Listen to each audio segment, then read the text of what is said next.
সকলে কেমন আছেন? আশা করি সকলে ভালো আছেন। আমি সুপর্ণা আপনাদের কাছে নিয়ে চলে এসেছি আবার এক নতুন নিউজ। বন্ধুরা, লক্ষ্মীর ভান্ডারের টাকা কিন্তু আজকে এই মুহূর্তে সেপ্টেম্বর মাসে কিন্তু আসতে চলেছে আপনাদের প্রত্যেকের ব্যাংকের অ্যাকাউন্টে, এবং তার সাথে পুজোর আগেই পেয়ে যাবেন যারা সরকারি চাকরি করতেন তাদের পেনশন পর্যন্ত।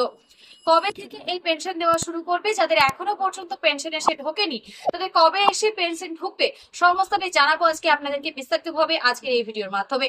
তার জন্য ভিডিওটি স্কিপ করবেন না, প্রথম থেকে শেষ পর্যন্ত দেখতে থাকুন। ভিডিও ভালো লাগলে অবশ্যই লাইক করবেন, সাবস্ক্রাইব করে চ্যানেলটির পাশে থাকবেন। নিত্য রকম আপডেট ভিডিও পাওয়ার জন্য পাশে থাকা বেল আইকনটি অন করে রাখবেন।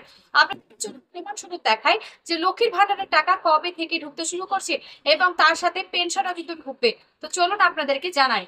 লক্ষ্মীর ভান্ডার অক্টোবরের টাকা প্রথম সপ্তাহে। অক্টোবর মাসেই লক্ষ্মীর ভান্ডারের আর্থিক অনুদান এবং জয় বাংলা পেনশন প্রাপকদের টাকার প্রথম সপ্তাহের মধ্যেই তাদের ব্যাংক অ্যাকাউন্টে জমা পড়বে। অর্থ দপ্তরের সোমবার এই সংক্রান্ত বিজ্ঞপ্তি জারি করেছে।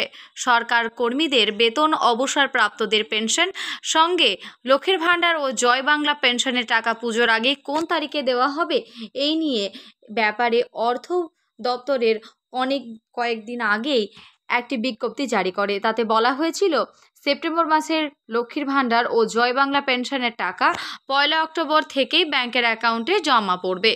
এই অংশটি সংশোধন করে সোমবার প্রথম সপ্তাহের মধ্যে এই দুটি প্রকল্পের সুবিধা প্রাপকদের টাকা পেয়ে যান। ফলে সেপ্টেম্বর মাসে টাকা তারা ইতিমধ্যে পেয়ে গিয়েছেন। অক্টোবর মাসের টাকাও প্রথম সপ্তাহের মধ্যে যে দেওয়া হবে সেটা আগের বিজ্ঞপ্তি।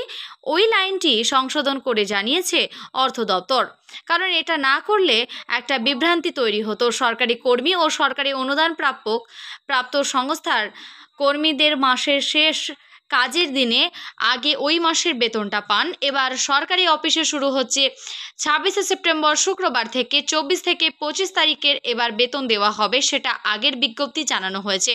পেনশন পাওয়ার দিনও অপরিবর্তনীয় আছে। মাসের প্রথম দিন অবসরপ্রাপ্তদের আগের মাসের পেনশন টাকা অ্যাকাউন্টে জমা পড়ে। এবারও তাই হচ্ছে। পুজোর এবারের শেষ লগ্নে টাকা পাওয়া নিয়ে পেনশন প্রাপকদের মধ্যে কিছুটা অসন্তোষ আছে। এবার 1 অক্টোবরে নবমীর দিন পেনশন প্রাপকদের অ্যাকাউন্টে জমা পড়বে টাকা। সমস্তটাই জানিয়ে দিলাম যে কি কি বলা হয়েছিল রাজ্য সরকারের তরফ থেকে এবং লক্ষ্মীর ভান্ডার নিয়ে। আপনাদের যদি কারো বুঝতে কোনো সমস্যা থাকে অবশ্যই আমাকে কমেন্ট বক্সে কমেন্ট করবেন, আমি চেষ্টা করবো তার রিপ্লাই দেওয়ার।